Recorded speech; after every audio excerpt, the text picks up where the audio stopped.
চালের আটার ওই ছিঁড়া পিঠে করে, চিনে চিনে যেটা করা হয় সেটা দেয়, এনে খাই।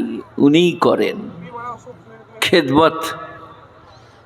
আমি খুব খুশি হই। আর আমাকে আপনারা যেমন নরম দেখছেন, আমি ওই রকম নরম না, আমি খুব ঝাঁঝালো মরদ। 5 মিনিট দেরি হলে খাবো না, তুই খাকা যা। তো ওটা তো ঘরে, বাইরে এখানে এসছে আমি যাতে করে এরা আমাকে ভালো বলে, এরা বলে দারুণ মৌলভী সাহেব, সেই কারণে এখানে যা বলছে তাই, নাস্তা দিচ্ছে গায়ের উপরে তাই, দস্তরখান নাই তাই।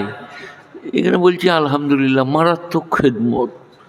একটুন খেতে চাইছি, অনেক নিয়ে এসে নামিয়ে দিচ্ছে। ভাজা মাছটা ভালো লাগলো, ভাত খেয়ে হাত ধুয়ে আবার 1 পিস ভাজা মাছ খেলাম। এইগুলো এখানে, কিন্তু ঘরে মাদ্রাসায় আমি অনেক দিন পড়াচ্ছি। মুফতি সাহেব আমার ওস্তাদ তুল্য বলে গেলেন উনি যিনি, তো আমি হাতে করে মারি নাই। আমার অনেক ছাত্র আজকে আলিম মোলামা, মাদ্রাসার হেড মৌলানা, কেউ মাদ্রাসার সেক্রেটারি, কোনো হাফেজ সাহেব মাদ্রাসায় পড়াচ্ছেন। আমি হাফেজদেরও দর্শ নিতাম, হাফেজ সাহেব না এলে। আমার ভাগ্নে সাবান মারা গেল, তার আমি সবক শুনতাম, 2 পাতা শোনাতো একদিনে, মারাত্মক হাফেজ। তো আমি কোনোদিন হাতে করে ঠেঙ্গা করে মারি নাই, পায়ে করে। আমার লাথি যারা খেয়েছে তারা এখন এসে আমার সাথে মুসাফা করে বলে, হজরত আপনার লাথি এখনও মনে আছে। আমার একটা ছাত্রের নাম নূর মোহাম্মদের বেটা, তো ওই ছেলেটাকে নূর মোহাম্মদকে নূর মোহাম্মদের বাপ ভর্তি করে গেল। বলে মৌলভী সাহেব ছেলেটাকে দেখুন যদি কিছু পারেন। দিয়ে তারপরে একদিন পালিয়ে গেল মসজিদ মাদ্রাসার পাঁচিল টপকিয়ে। তার বাপ একদিন ধরে নিয়ে এলো, দিয়ে আমার হাতে দিলে, নেই দুগুড়াল। বলছে শালা বাপ এত বেদ হয় আমি জানি না রে। শালা বললে চল মাদ্রাসায় দিয়ে যাবো, দিয়ে হেডমাস্টারের হাতে দিয়ে দিলে। বাপকে গাল দিচ্ছিল আমার সামনে। এখন তারা সব হাফেজ মৌলবি হয়ে গিয়েছে, পাঁচি টপকি পালাই যাওয়া। আমার এক ভাই, ছোট ভাই, মায়ের পেটের, আমার বিয়ের সময় আমার কোলে বসে গিয়েছিল পালকিতে। আমাদের সময় পালকির রেওয়াজ ছিল, এখন জানলে আর পালকি চড়তাম না, গরুর গাড়িতেই যেতাম। তো আমার ছোট ভাই একদিন 6 ফুটের ওপরে হবে পাঁচিলটা, সাঁ করে লাফ মেরে পালিয়ে গেল। সাদা আমি ঘর গেলাম আস্তে আস্তে। তো ওমর আলী বলছে, ভাবি যখন বিছানা করতো আমি তখন সিঁড়িতে বসে থাকতাম, যে বালিশ 2টো রাখছে না 1টা, তাহলে রাতে আজ আর ঘরে শুবো না, ওই গোয়ালের মাচাতে থাকবো। ওরা এত বুদ্ধি ছিল তোর। হ্যাঁ, এখন সে বিরাট ব্যবসায়ী হয়ে গিয়েছে, 50 বছর বয়স হয়ে গেল বোধ হয়। খড়ের ব্যবসা, মাছের ব্যবসা, নানা রকম ভদ্রলোক।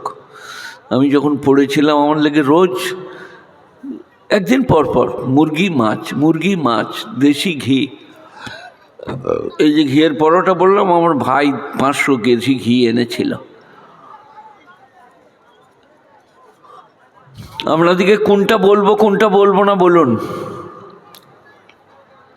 আজকে এসছেন সবাই, মনে মনে তওবা করুন, আমি করি। আস্তাগফিরুল্লাহ রব্বি মিন কুল্লি যামবি ওয়া আতুবু ইলাইহি। আস্তাগফিরুল্লাহ রব্বি মিন কুল্লি যামবি ওয়া আতুবু ইলাইহি। একবার তওবা করিলে তার সারা জীবনের সব গুনাহ মাফ। 2 জন সাহাবা নবীর কাছে গিয়ে বলছেন, ইয়া রাসূলুল্লাহ আমার গুনাহ মাফ হবে না। বলে কেন, তুমি কি করেছো? বলে সঙ্গীন। একজনের নাম হয় আবু দারদা, আচ্ছা হয় আবু দারদা, আর না হলে হজরতে ওমর। আবু দারদা না হলে হজরতে ওমর। বলে কি পাপ করেছো বাবা? বলে হজরত সঙ্গীন পাপ। না বাড়িয়ে না কাজে। জান্নাতে ভিড় করে নিজেদের অসুবিধা টাকা, টুক করে আমরা ঢুকবো সারাবান তহুরা, আর জান্নাতের কলা, আপেল, আঙ্গুর, বেদানা, নাশপাতি, জান্নাতের বিবি। আহা হা, জান্নাতের বিবি কিরম হবে? আমাদের এই এই তুমি কি করে এলে? তোমার লজ্জার শরম কিছু নাই? যেখানে আমি সেখানে তুমি? এই বাবা, জান্নাতের বিবিরা এখনকার বিবিদের মতো লয় যে কারো মোটর সাইকেল চেপে পালিয়ে যাবে। জান্নাতের বিবিরা অত্যন্ত খেদমত গুজারি, অত্যন্ত খেদমতকারিনী। আল্লাহ বলছেন তাদেরকে আমি করেছি বাকেরা, সতীচ্ছেদ নষ্ট হবে না, কুঁয়ারি।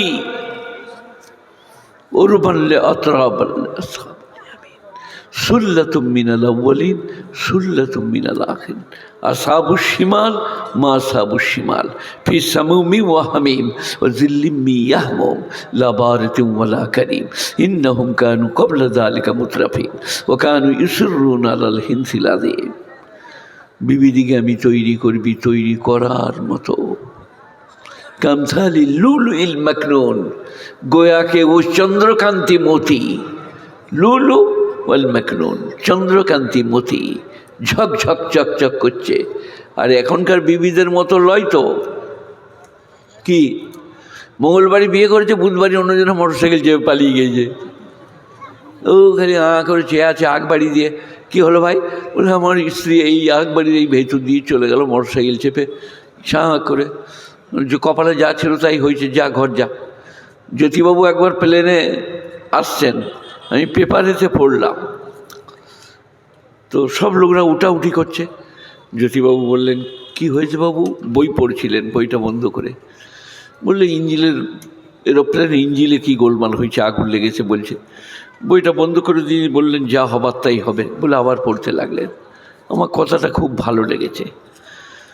নাস্তিকদের আমরা ঘোর বিরোধী, কথাটা আমাকে খুব ভালো লেগেছে। যা হবার তাই হবে, আল্লাহ যা করার তাই করবে বলে আবার বই পড়তে আরম্ভ করলেন। যাই হোক, তো আজকালকার লোকদের কপাল, আমি আপনার কপালে কপাল তো দুলব না। মঙ্গলবারই বিয়ে, বুধবারই নাই, বুধবারই বিয়ে, বৃহস্পতিবার নাই, শুক্রবারই বিয়ে। বিয়ে পড়ার পরে ঘরকে নিয়ে যখন ঘরে ঢোকে নাই, তার আগেই শুনলে ফিক্স কিছু, বুঝলে? বিয়ের আগে অন্যজনের সঙ্গে ফিক্স। একজনা বলছে সালা আমি অনেক খোঁজ খবর করে একটা মেয়ের খোঁজ পেলাম, সে বিয়ের আগেই অন্যজনার সঙ্গে ফিক্স হয়ে আছে। আশ্চর্য ঘটনা। তাই আপনারা গুণীজন জ্ঞানীজন কথা শুনুন, বুঝুন। স্ত্রীদিকে ভালোবাসুন, স্ত্রীর পায়ে তেল গায়ে তেল করুন। স্ত্রীর মতো জিনিস নাই। মা বাপ সব পারবে, কিন্তু মা বাপের পক্ষে আমার পুরো শরীর দেখা বৈধ নাই। স্ত্রী পুরো শরীর দেখতে পাবে, পায়ের নখ থেকে মাথার চুল পর্যন্ত। স্ত্রী আল্লাহ আলাদা।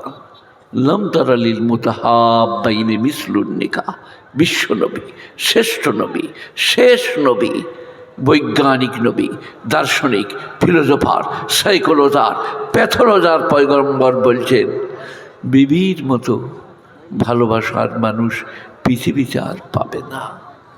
লম তারালিল মুতাহাব্বাইনি মিসলুন নিকাহ। বিবাহের মধ্যে যে ভালোবাসা পৃথিবীতে কোথাও পাবে না।